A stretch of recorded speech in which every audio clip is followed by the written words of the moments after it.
You know, most executives walk out of an interview thinking, man, the hardest part's over. I nailed the questions, I made a strong impression, and now I just have to wait. That couldn't be further from the truth. You know, I can't tell you how many multiple six-figure interviews are lost, not in the interview, but in the follow-up. But you're in luck. Today I'm going to share the most common interview follow-up mistakes that really I see executives making in 2025. And most importantly, how you can avoid them to make sure your next interview ends with an offer and not a bunch of silence. You know, the first mistake is waiting too long to follow up. You know, executives will often tell me, well, I don't want to seem desperate, so I'll just give it a week before reaching back out. Absolutely not. In today's fast-moving hiring market, man, a week's an eternity. You know, hiring managers are juggling multiple conversations, multiple candidates, competing priorities, and if you don't follow up within the first 24 hours, you're at risk for being forgotten. So here's what to do instead. Send a personalized note within 24 hours. Here's the important part. Mention one specific part of the conversation that resonated with you and reinforce the value you bring. Right? Speed shows professionalism and enthusiasm, not desperation. So tell them you're excited to help them about what you talked about on that interview. Mistake number 2 is just sending a generic thank you. Man, I've seen executives just copy paste the same 3-line message to every interviewer. Thank you for your time. I enjoyed learning about the role. I look forward to hearing from you soon. Man, that's what most people do, and it does not move the needle at all. So instead, use your thank you email to continue the conversation, right? Highlight a key takeaway from the interview, tie it back to your experience, and show you were active listening. Here's an example, right? Something like, hey, John, I appreciated our discussion about scaling international operations. As I mentioned in my last role, I led an expansion across 3 regions that grew revenue by 40%, and I'd love to bring that same approach here. Now your thank you is more memorable, not forgettable. The third mistake is just the opposite, saying too much. Sometimes executives, they treat this follow-up email as a chance to rewrite every answer they wish they had given differently instead of just long paragraphs, right? Attached decks, or even send updated resumes again. Man, this just comes across as insecure and really overwhelming. Hiring managers don't want another novel in their inbox, okay? So instead, you need to keep your message concise, 2 or 3 short paragraphs max. Use it to reinforce your fit, not re-interview yourself. Think quality over quantity all the time. Mistake number 4, following up with the wrong tone. Don't do this. You know, some executives, they get too casual, saying hey, just checking in. Did you make a decision yet? Others get too pushy. I need to know by Friday because I'm considering another opportunity.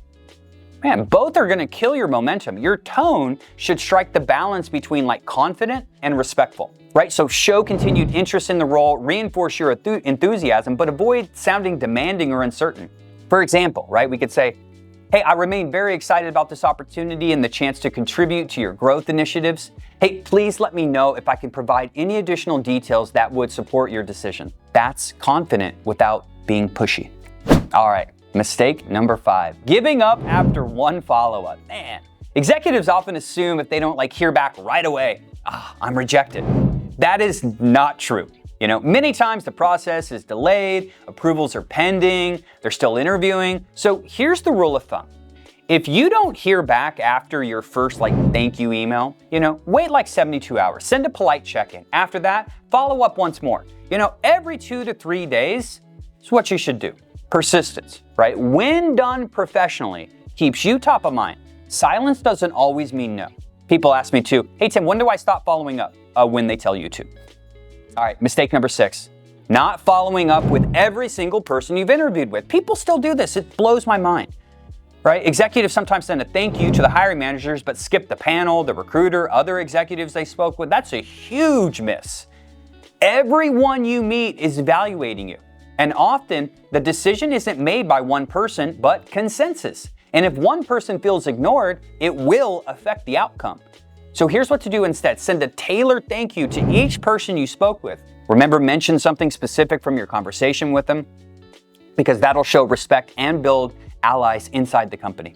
And mistake number 7, missing the chance to add value in your follow-up. Your follow-up isn't just about saying thanks. It's a chance to subtly reinforce your value.